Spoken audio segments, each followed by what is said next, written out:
Jake Morrison stood at the massive window of the space transport, watching the planet Kepler 442b grow larger as they approached. The world looked peaceful from space, with swirling blue and green clouds covering most of the surface. He pressed his face against the cool glass and tried to calm his nervous breathing. In just a few hours, he would become the first human to attend the Galactic Academy. The other passengers on the transport kept their distance from Jake. He had gotten used to this reaction during his journey from Earth. Most alien species saw humans as dangerous creatures from a death world. Earth was known throughout the galaxy as one of the most hostile planets that had ever produced intelligent life. The fact that humans not only survived there, but actually thrived, made other species very nervous. Jake looked down at his acceptance letter one more time. The words still seemed impossible to believe. After years of diplomatic negotiations, the Galactic Council had finally agreed to let one human attend their most prestigious school. Jake had been chosen from millions of applicants back on Earth. His grades were excellent, but more importantly, he had shown an unusual ability to work with different types of people and solve problems calmly. The transport shuddered slightly as it entered the planet's atmosphere. Jake could see the Academy now, a collection of gleaming towers and domes spread across a green valley. Gardens and parks surrounded the buildings, and he could make out students of various species walking along the pathways. Some looked almost human, while others were so different that Jake had trouble figuring out which end was their head. A soft chime announced that they would be landing soon. Jake gathered his few belongings and tried to ignore the other passengers moved away from him. A tall, thin creature with 4 arms and purple skin had been sitting across from him during the journey. Every time Jake moved or spoke, the alien would flinch and grip the armrests of its seat. The landing was smooth, and soon Jake found himself walking down the exit ramp onto the Academy grounds. The air smelled like flowers and rain, much cleaner than the recycled atmosphere of the transport. Gravity here was slightly lighter than Earth's, making each step feel bouncy and strange. A welcoming committee waited for him at the landing pad. The group consisted of 3 different aliens, each representing one of the major species at the Academy. In the center stood a creature that looked somewhat like a large praying mantis, but with golden skin that seemed to glow in the sunlight.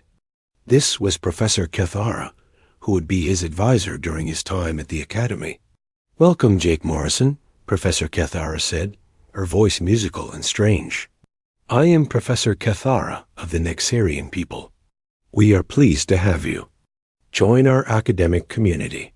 Jake tried to smile and act natural, even though talking to a 6-foot-tall golden mantis felt anything but natural. "Thank you, Professor. I'm honored to be here."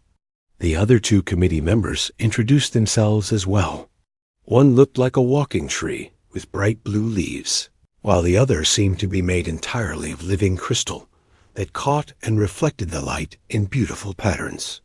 Both kept a respectful distance from Jake, though they tried to hide their nervousness. As they walked toward the main buildings, Professor Cathara explained the layout of the Academy. "The dormitories are arranged by environmental needs," she sighed. "Since you require an oxygen-nitrogen atmosphere, similar to several other species, you will be housed in the terrestrial wing with the Zephyrians and Aquarians." Jake nodded, though he wondered how his new roommates would react to living with a human. So far, every alien he had met seemed to expect him to do something violent at any moment. The dormitory building was impressive, with walls that seemed to shift color depending on the angle of the light. Inside, the corridors were wide and tall, designed to accommodate species of many different sizes. Jake's room was on the 3rd floor, and he was relieved to find that it was a single occupancy. Space. At least he wouldn't have to worry about scaring a roommate. The room itself was simple but comfortable. The bed could adjust to different sizes and firmness levels, while the desk contained a quantum computer terminal that could translate between any of the thousands of languages used throughout the galaxy. A large window looked out over the academy. Gardens, where Jake could see students from different species studying together under flowering trees. Professor Cathara gave Jake his class schedule and the guidebook about academy life. "Your first class begins tomorrow morning," she explained. "I teach advanced xenobiology, which studies life forms from different worlds. I think you will find it quite interesting." After the professor left, Jake unpacked his few belongings and tried to prepare himself for what lay ahead.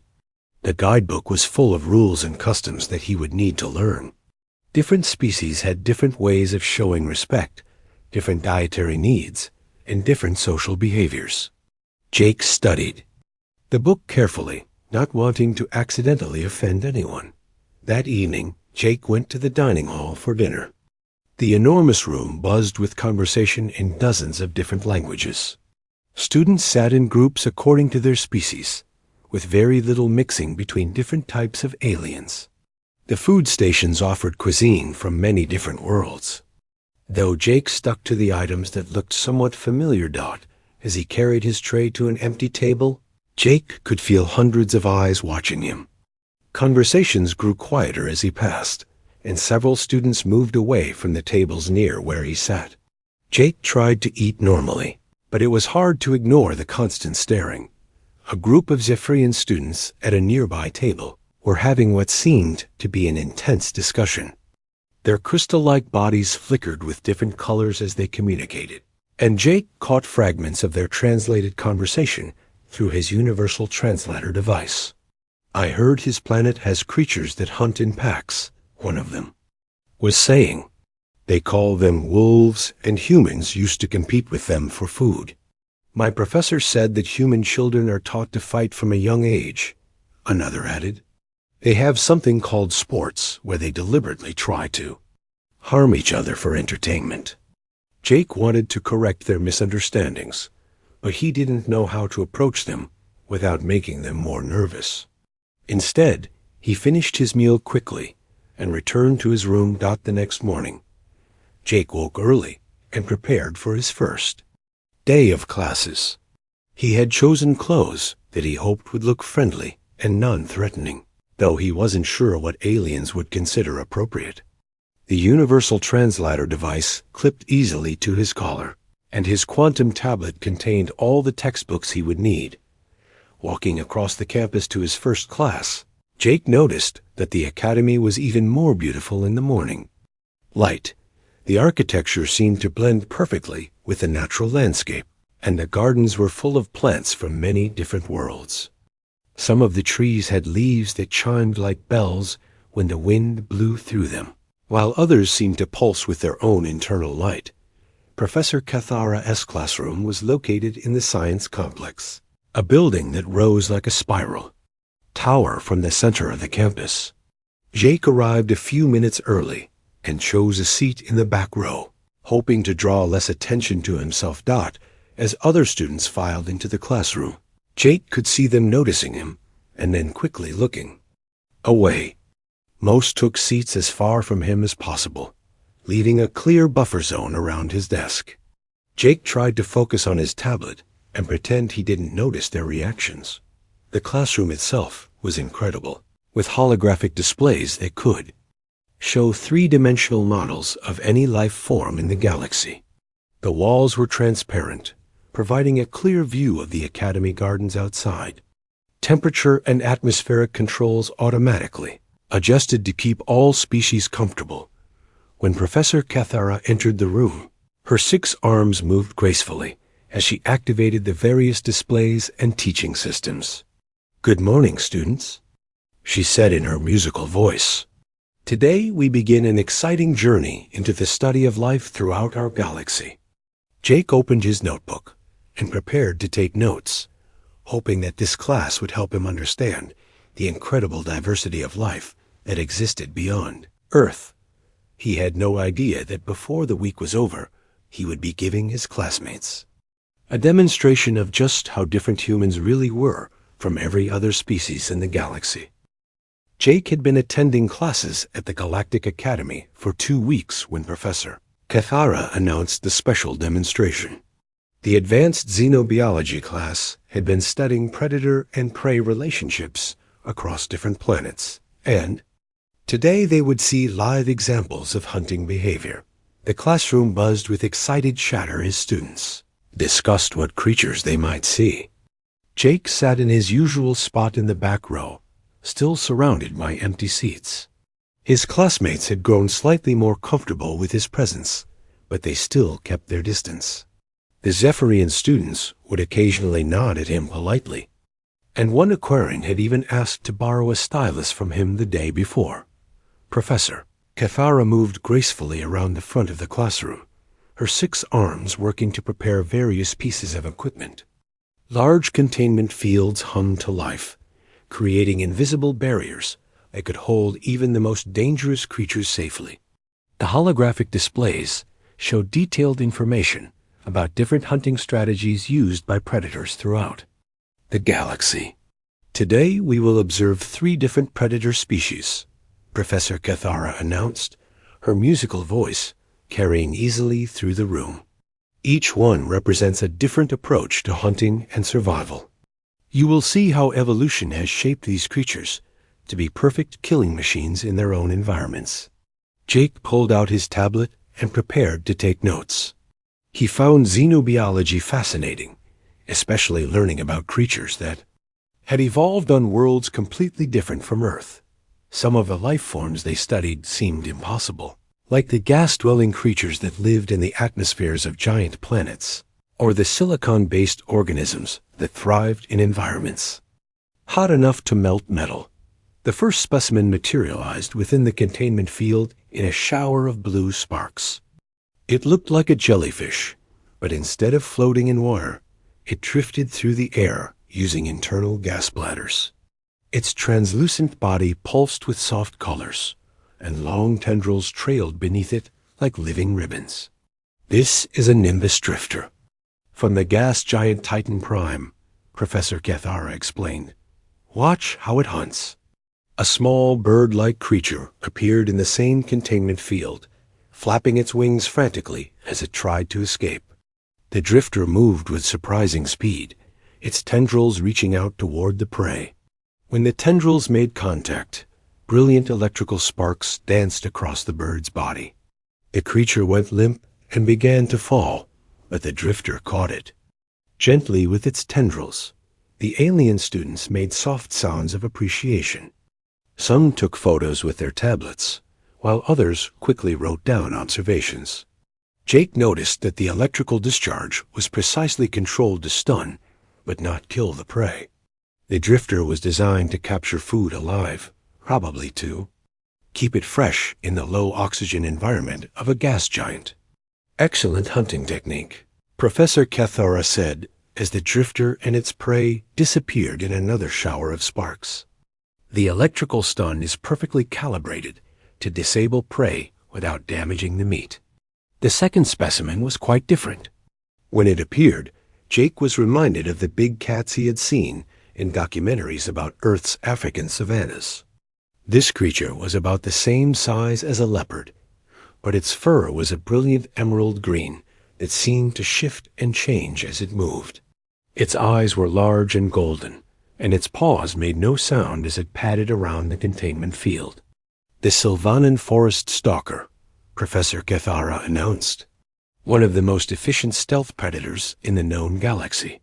A mechanical prey dummy was activated in the field, designed to move and react like a living creature. The forest stalker immediately crouched low, its green fur seeming to blend with shadows that weren't even there. Jake watched in amazement as the creature became almost invisible, even though he knew exactly where it was. The attack came so quickly that several students gasped in surprise. One moment the forest stalker was across the field from its target, and the next it was on top of the dummy, its claws and teeth making quick work of the mechanical prey. The whole attack lasted less than 3 seconds. Perfect ambush predator, Professor Cathara said with obvious admiration. The chromatophore, Cells in its fur can match any background, and its muscle structure allows for explosive bursts of speed. Jake found himself thinking about Earth's predators and how they compared to what he was seeing. The big cats on his home planet used similar hunting strategies, though they couldn't change color like the forest stalker. He wondered if his classmates would be interested to know that humans had evolved alongside creatures just as dangerous as these specimens. The forest stalker vanished, and Professor Cathara began preparing the final demonstration. Her movements seemed more careful now, and Jake noticed that she double-checked all the containment field settings. The other students leaned forward in their seats, sensing that something special was coming. Our final specimen, Professor Cathara said, represents the apex of predatory evolution. The Raxian Shadow Stalker is considered one of the most dangerous creatures in the Outer Rim territories. The containment field activated, and Jake felt his breath catch in his throat. The creature that appeared was like nothing he had seen before. It stood about 4 feet tall at the shoulder, with a body built for killing. Thick, corded muscles rippled beneath black fur that seemed to absorb light. 6 yellow eyes glowed like tiny suns, and its mouth was filled with teeth that looked like black glass daggers. The Shadow Stalker moved with fluid grace, testing the boundaries of its containment field.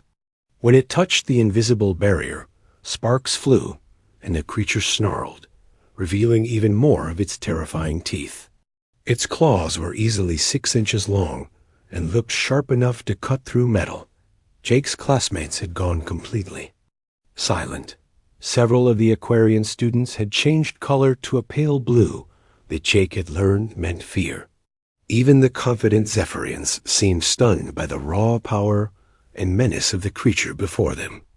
This magnificent predator comes from Raxia 7, a world where only the strongest survive. Professor Cathara continued, though Jake noticed her voice was less steady than before. The Shadow Stalker has no natural enemies on its home world. It is the ultimate hunter. The creature seemed to sense the attention of the students. Its 6 eyes scanned the classroom, and Jake could swear it was studying each of them, looking for weaknesses. When its gaze fell on him, Jake felt a chill run down his spine. The Shadow Stalker's eyes lingered on him longer than the others, and its lips pulled back in what might have been curiosity or challenge. Professor Cathara moved to her control panel to begin the hunting demonstration. Now you will see how the Shadow Stalker tracks and kills its prey. Notice the coordination between all 6 eyes, which give it perfect depth perception and the ability to track multiple targets simultaneously. She pressed a series of buttons, and a larger prey dummy appeared in the containment field. This one was designed to move more realistically, with sensors that would make it react to the predator's presence. The Shadow Stalker immediately focused on the new target, its body tensing for the attack. But something went wrong. A sharp crack echoed through the classroom, loud as a gunshot. Sparks flew from the control panel, and several warning lights began flashing red. Professor Cathara's 6 arms moved frantically over the controls, but the damage was already done. The containment field flickered once, twice, and then disappeared entirely. For a moment, nobody moved. The Shadow Stalker stood in the center of the classroom, no longer contained, its 6 eyes now scanning the room full of potential prey. The silence stretched for what felt like forever, broken only by the sound of Professor Cathara desperately trying to restart the containment system. Then the Shadow Stalker let out a sound that Jake would never forget. It was part roar, part shriek, and part something else entirely, a noise that seemed designed to freeze the blood of any creature that heard it. The sound hit the students like a physical blow, and panic erupted throughout the classroom. Several Aquarian students immediately changed to their emergency colors, bright flashes of red and orange that were meant to confuse predators. The Zephyrians' crystal bodies began flickering rapidly, their equivalent of screaming. Even the normally calm Verdani students were swaying back and forth in distress. The Shadow Stalker's head turned toward the front row, where a young Aquarian student sat frozen in terror. The creature's muscles bunched, preparing to leap, and Jake realized with horrible clarity that the student was about to die.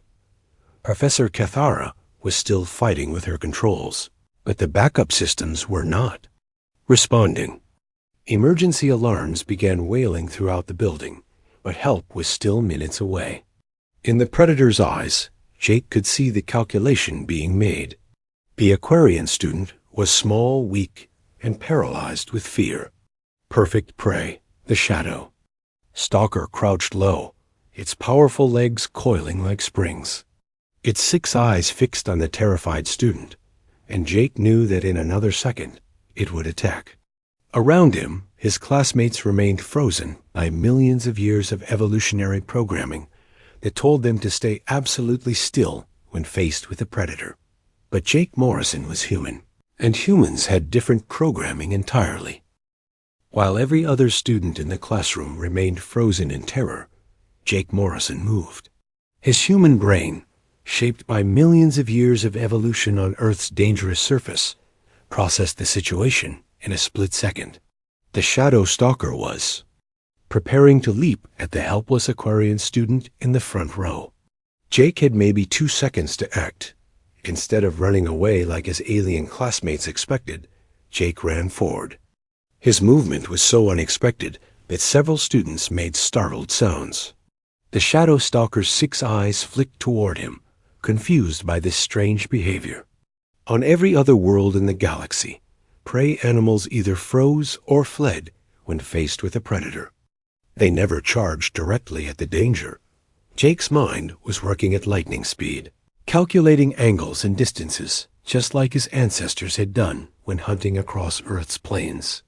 The Shadow Stalker was crouched low, all its attention focused on the Aquarian student.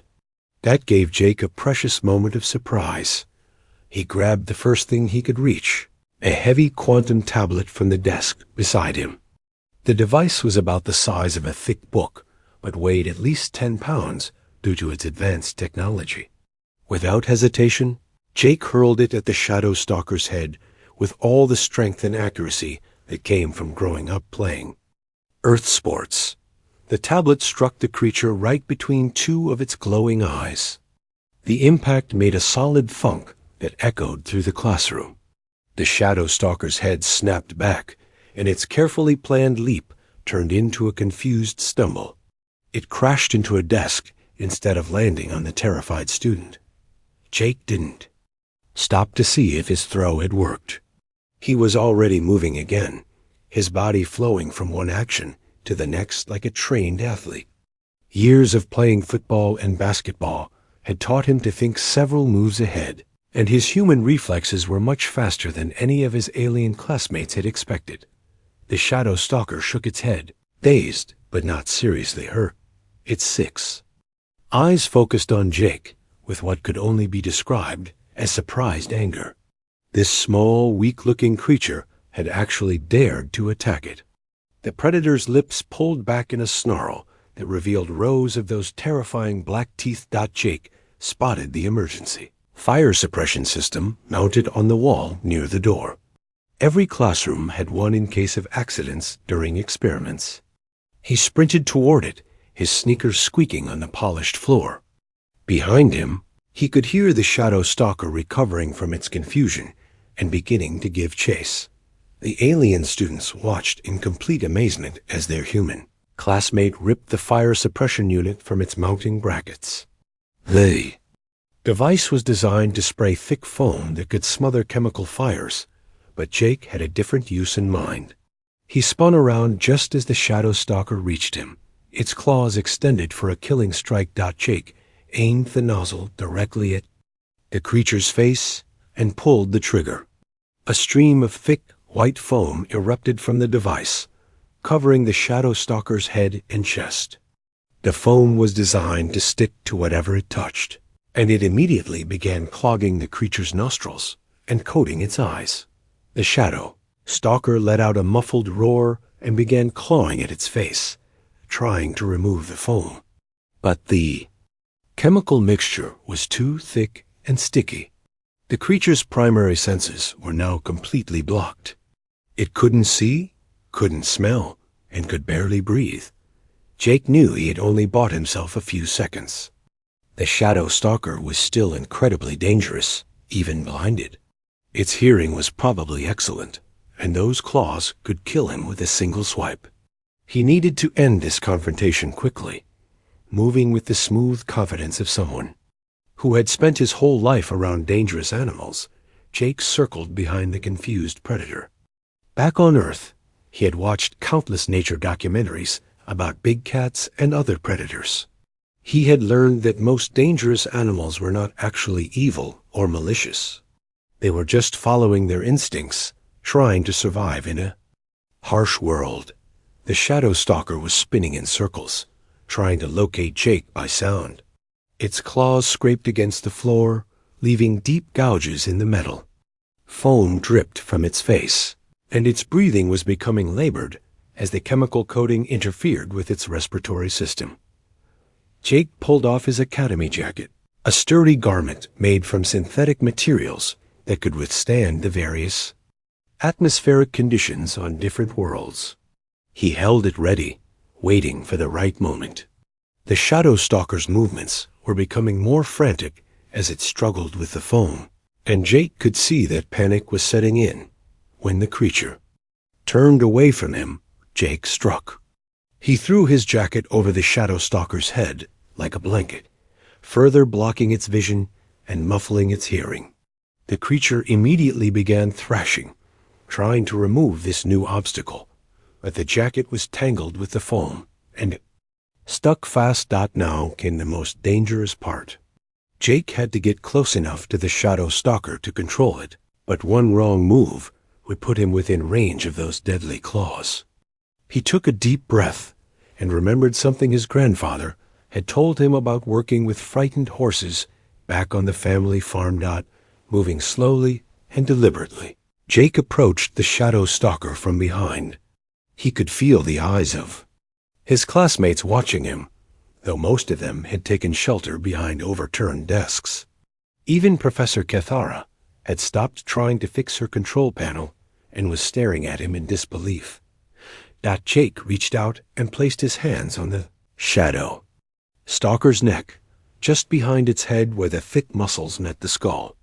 He had seen this technique used on Earth predators, applying pressure to nerve clusters that could calm even the most aggressive animals. The creature immediately tensed under his touch, but Jake held firm. "Easy there," he said in a quiet, steady voice. "Nobody wants to hurt you. You're just scared and confused." The shadow stalker's struggles began to slow. Jake's voice seemed to have an effect on it, though he wasn't sure why. Maybe it was the calm tone, or maybe the creature could sense that Jake wasn't afraid of it. On Earth, animals could often tell when a human was confident and in control. Jake gradually increased the pressure on the nerve points, using a technique he had learned from a veterinarian documentary. The shadow stalker's breathing became more regular, and the frantic thrashing stopped. It was still alert and dangerous, but no longer in full panic mode. "That's better," Jake murmured, maintaining the gentle pressure. "You're not a monster. You're just an animal that got scared when your world suddenly changed." Professor Cathara finally managed to get the backup containment system online. A shimmering barrier appeared around Jake and the shadow stalker, isolating them from the rest of the classroom. But instead of stepping away from the dangerous creature, Jake continued to hold it steady. The most incredible thing happened next. The shadow stalker, which had been a terrifying killing machine just minutes before, began to calm down completely. Its rigid muscles relaxed, and its breathing became slow and steady. Jake could feel the exact moment when the creature's fight-or-flight response switched off. "How?" whispered one of the Zephyrian students, her crystal body flickering with amazement. "How did you do that?" Jake looked up at his classmates, most of whom were still hiding behind furniture. He was still holding the shadow stalker, one hand on its neck and the other gently stroking the area behind its ears, where he had found another pressure point. "On Earth, we grow up around predators," he explained, his voice still calm and quiet so as not to startle the creature. "Dogs, cats, wild animals in our neighborhoods. We learn from childhood that most aggression comes from fear. When an animal is scared or confused, the best thing to do is stay calm and show them that you're not a threat." The shadow stalker made a sound that was completely different from its earlier roar. This was almost like a purr, deep and rumbling. Jake smiled and continued his gentle massage, finding more pressure points that seemed to relax the creature even further. "Every human learns to read animal body language," Jake continued. "We have to, because we share our planet with so many different species. Bears, wolves, sharks, snakes, big cats, you name it. We've learned that most animals don't want to fight if they don't have to. They just want to feel safe." Professor Cathara approached the containment field, her 6 arms trembling with excitement. "In all my years of studying predator behavior, I have never seen anything like this. The shadow stalker is completely docile. It's actually allowing you to touch it." Jake nodded, still maintaining contact with the creature. "Back home, we have people called animal trainers who work with dangerous species all the time. Lions, tigers, elephants, even sharks. The secret isn't to dominate them or hurt them. It's to understand what they need and help them feel secure." The shadow stalker had now settled into a lying position, its head resting on its paws like a giant, deadly cat. Its 6 eyes were half closed, and it seemed to be enjoying Jake's attention. The transformation was so complete that several students had begun to emerge from their hiding places. "This is impossible," breathed an Aquarian student who had been watching from behind an overturned chair. "The shadow stalker is supposed to be untamable. Our xenobiology textbooks say that no one has ever successfully domesticated one." Jake shrugged, still focused on keeping the creature calm. "Maybe nobody ever tried talking to one nicely before." The news of what happened in Professor Cathara's classroom spread through the Galactic Academy faster than anyone could have imagined. Within an hour, students from every species were talking about the human who had tamed a shadow stalker with nothing but his bare hands and a calm voice. By evening, the story had reached the Academy administrators, and by the next morning, it was being discussed in government buildings across 3 different star systems. Jake found himself suddenly famous in a way he had never wanted. Everywhere he went on campus, students would stop their conversations to stare at him. Some looked at him with fear, as if he might be even more dangerous than they had originally thought. Others watched him with something that looked like respect, or even admiration. But all of them were talking about him. The day after the incident, Jake was called to Professor Cathara's office. The building that housed the faculty offices was one of the oldest on campus, with walls made from a strange stone that seemed to glow with its own inner light. Jake had never been inside before, and he was nervous about what the professor might want to discuss. Professor Cathara's office was filled with specimens from dozens of different worlds. Glass cases lined the walls, containing preserved examples of creatures both beautiful and terrifying. Her desk was covered with research papers and holographic displays showing complex biological data. When Jake entered, she was studying footage of yesterday's events on a large screen. "Sit down, Jake," she said, gesturing to a chair with 2 of her 6 arms while the others continued working. "We need to talk about what happened in my classroom." Jake sat down carefully, trying not to knock over any of the delicate equipment that surrounded the chair. "Am I in trouble, Professor? I know I wasn't supposed to leave my seat during the demonstration." Professor Cathara made a sound that Jake had learned was the Nexarian equivalent of laughter. "Trouble? My dear student, you may have just changed. Everything we thought we knew about interspecies relations.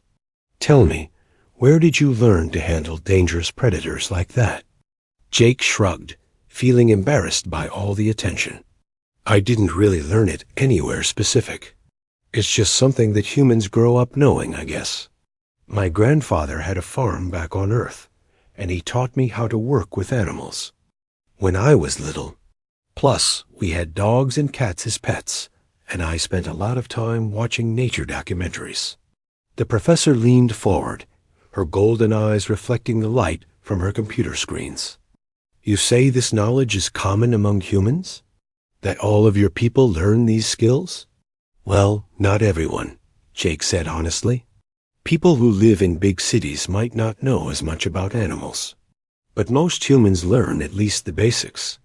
We have to, because Earth has so many different species living close to us. Bears come into our towns looking for food. Mountain lions live in the hills near our houses. And even our pets can be dangerous if you don't know how to treat them properly. Professor Kathara began typing notes on her computer, her multiple, arms moving in a complex pattern that looked almost like a dance. This is remarkable.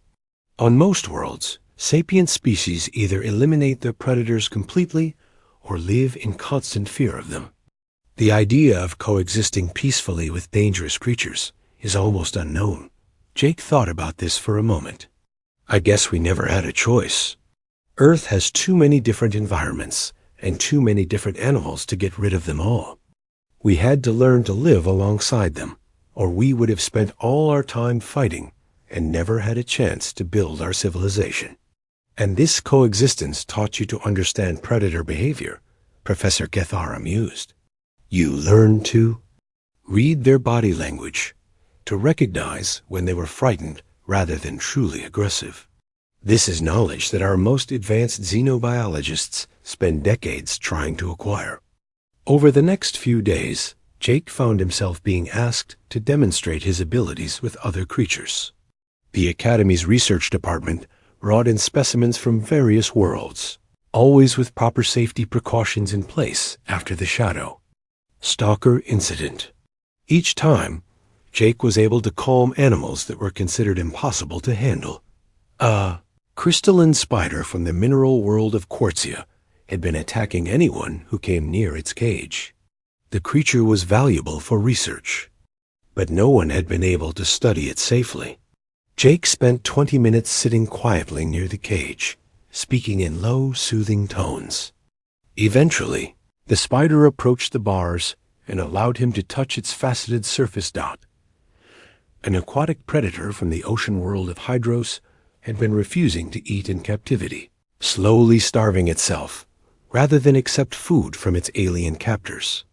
Jake recognized the signs of stress and depression that he had seen in captured Earth animals. He convinced the research team to change the creature's environment, adding hiding places and varying the lighting to simulate its natural habitat. Within days, the creature was eating normally. Each success brought more attention to Jake and to humans in general. The galactic news networks began running stories about the Deathworld species that could tame any predator. Scientists from across the galaxy sent requests to study human behavior and learning methods. The Galactic Council began discussing whether their fears about humans had been completely wrong, but the most significant change was happening right at the Academy. Jake's fellow students were no longer afraid to sit near him in class. The Zephyrian student named Crystal had started asking him questions about Earth's animals during their shared study sessions. An Aquarian called Ripple had invited him to join their group project on ecosystem balance. Even some of the more reserved species were beginning to show interest in learning from him. Professor Kathara decided to turn these interactions into a formal study. She created a new course called Interspecies Animal Psychology and asked Jake to serve as a teaching assistant. The class was designed to help alien students understand how different species might react to predators and how to use that knowledge for better conservation efforts. The first session of the new class was held in a large lecture hall to accommodate all the students who wanted to attend. Jake stood at the front of the room, feeling nervous about speaking to such a large group. Professor Cathara had assured him that he didn't need to prepare a formal lecture, just share his experiences and answer questions. The most important thing to understand, Jake began, his voice growing stronger as he warmed to the subject, is that every animal, no matter how dangerous it looks, is just trying to survive. When a predator attacks, it's usually because it feels threatened or cornered. If you can show the animal that you're not a threat and that you understand its needs, most of the time it will calm down. A Verdani student raised one of her branch-like arms. But how do you know what an animal needs? Every species is different. Jake smiled. That's true, but there are some universal signs that work across most species.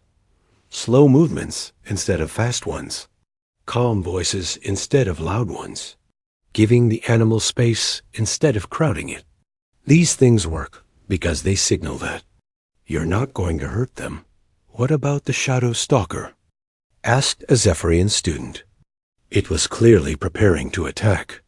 How did you know it would respond to gentle treatment? Jake thought back to that terrifying moment in the classroom. I could see that it was confused and scared. When the containment field failed, it suddenly found itself in a completely strange environment, surrounded by creatures it had never seen before. Its attack wasn't really about hunting for food. It was a panic response. Professor Cathara nodded approvingly. This demonstrates something that we've been overlooking in our xenobiology studies. We've been so focused on the physical capabilities of predators that we haven't paid enough attention to their emotional states. An Aquarian student near the back of the room raised a tentacle. Is it true that humans actually keep predators as companions? Our databases mention something called pets, but the concept seems impossible to understand. Jake laughed. Yes, we do. Dogs are descended from wolves, which are pack hunters that can take down prey much larger than themselves. Cats are solitary, predators with incredible reflexes and sharp claws and teeth. But we've been living with them for thousands of years. They're part of our families. The room buzzed with excited conversation as students discussed this revelation among themselves. The idea that a species could voluntarily share their homes with predators was revolutionary to most of them. The key, Jake continued, is that it's not really about taming them or controlling them. It's about building relationships based on mutual respect and understanding. My dog back home protects my family, and we take care of him. My cat catches mice that might eat our food, and we give her a warm place to sleep. Everyone benefits. As the class continued, Jake found himself enjoying the teaching role more than he had expected. The alien students were genuinely interested in learning about human-animal relationships, and their questions helped him think about things he had always taken for granted. By the end of the session, the entire dynamic of the academy had shifted. Jake was no longer seen as a dangerous curiosity from a death world. Instead, he had become a bridge between species, someone who could help other beings understand the complex relationships that made life possible across the galaxy. 3 months after the Shadow Stalker incident, Jake Morrison stood before the largest gathering in the history of the Galactic Academy. The Great Assembly Hall had been built to hold representatives from all member species of the Galactic Council, and today every seat was filled. Students, professors, government officials, and scientists from across the galaxy had come to witness something that had never happened before. The Academy was graduating its first human student with full honors. But more importantly, they were announcing a complete change in how the galaxy viewed Earth and its people. Jake looked out at the sea of alien faces and tried to calm his nervous breathing. In just a few minutes, he would be speaking on behalf of his entire species. Chancellor Vexhai, the tall, elegant leader from the Centauri system, approached the podium with fluid grace. Her crystalline skin caught the light from dozens of different sources, creating rainbow patterns that danced across the walls of the assembly hall. When she spoke, her voice was amplified so that every being in the massive room could hear her clearly. Today marks a turning point in galactic history, Chancellor Vexhai announced. For too long, we have allowed fear and misunderstanding to guide our relationships with other species. We classified the humans of Earth as dangerous Deathworlders, assuming that their ability to survive in harsh conditions made them unsuitable for civilized society. Jake saw many heads nodding in the audience. The reputation of humans as violent, unpredictable creatures had been widespread throughout the galaxy for decades. Earth's harsh environment and the survival skills it had bred in humanity had been seen as threats rather than advantages. But today, the Chancellor continued, we celebrate a new understanding. The very traits that made us fear humanity have proven to be exactly what our galaxy needs. Jake Morrison has shown us that surviving on a death world doesn't create monsters. It creates natural peacekeepers. The audience erupted in applause, a sound that came in dozens of different forms as each species expressed approval in their own way. The Aquarians flashed brilliant colors, the Zephyrians chimed like musical instruments, and the Verdani rustled their leaves in a sound like wind through forests. Jake stood and walked to the podium, still amazed that he was here at all. 6 months ago, he had been just another student from Earth, nervous about attending school with aliens. Now he was about to address the leadership of galactic civilization. Thank you, Chancellor Vexhai, Jake began, his voice steady despite his nervousness. 6 months ago, I came to this academy as the first human exchange student. I was scared, and I think most of you were scared of me too. Gentle laughter rippled through the audience. Jake could see Professor Cathara in the front row, her golden eyes gleaming with pride. Next to her sat Crystal, the Zephyrian student, who had become his study partner, and Ripple, the Aquarian who now considered Jake one of her closest friends. I want to talk to you about what it means to come from a death world, Jake continued. Earth is a dangerous place. We have storms that can destroy entire cities, predators that hunt in packs, and diseases that can spread across continents. But living with all this danger has taught us something important. Jake paused, looking out at the thousands of beings hanging on his every word. It's taught us that the things that seem most frightening are often just misunderstood. A wolf isn't evil because it hunts in a pack. A hurricane isn't malicious because it destroys buildings. They're just natural forces trying to survive and exist in their own way. He gestured toward the section where his classmates were sitting. When I first arrived here, everyone was afraid of me because I came from Earth.